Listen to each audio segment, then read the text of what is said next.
பிளஸ்ஸி அவர்கள் டைரக்ஷன்ல hair model சில பிருத்திராஜ் அவர்கள் நடிச்சது கோட் லைஃப் படத்தோட ரிவ்யூ தான் பார்க்க போறோம். ரிவ்யூக்குள்ள போறபடி big salute for the whole team தான் சொல்ல முடியும். கிட்டத்தட்ட 16 இயர்ஸ் ஆஃப் ஹார்ட் ஒர்க் வந்து இன்னைக்கு இந்த படத்தை கொண்டு வந்து நம்மளுக்கு சேர்த்திருக்காங்க. பிருத்திராஜ் அவர்களோட டெடிகேஷன் எல்லாம் பார்க்கும்போது வேற லெவல், என்ன ஒரு ஆக்டிங் அவரோடலாம். முக்கியமா அந்த படத்துல வரக்கூடிய ஒரு டிரான்ஸ்பர்மேஷன் பார்க்க அப்படியே வாய் பொழந்தது, ஐயோ நம்ம இப்படி ஆயிட்டாரு அப்படி நம்மளே வந்து ஒரு ஃபீல் பண்ண வைக்குது. அந்த அளவுக்கு நஜீம் சொல்ற அந்த கேரக்டர்ல அவர் இறங்கி கலக்கிட்டாரு தான் சொல்லலாம். முக்கியமா இந்த படம் வந்து பேஸ்ட் ஆன் ட்ரூ ஸ்டோரி நம்ம எல்லாருக்குமே தெரியும். உங்களுக்கு டைம் கிடைச்சதுன்னா 100% இந்த படத்தை போய் நீங்க தியேட்டர்ல பார்க்கலாம்.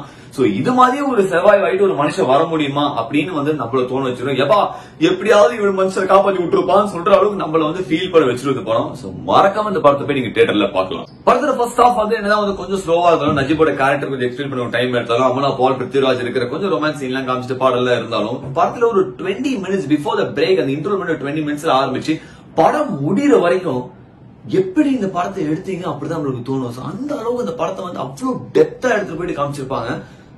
சொல்லவே முடியாதுங்க. அந்த ஜேர்னி வந்து ஒரு கொடூரமான ஜேர்னி. அது நம்மள பயங்கரமா ஃபீல் பண்ண வச்சிடும். கடந்த சில வருஷமாவே ஒரு லாங்குவேஜ் சினிமாஸ் வந்து நம்ம இந்தியன் சினிமா வேற லெவலுக்கு கொண்டு போயிருக்கு. முக்கியமா தமிழ், தெலுங்கு, ஹிந்தி, கன்னடா சொல்லப்படி இந்த வருஷம் 100% மலையாள சினிமாஸ் தான். உங்களுக்கு டைம் கிடைச்சுன்னா மறக்காம போய் பாருங்க தி கோட் லைஃப். நான் சந்திக்கிறேன். Until then, enjoy cinemas.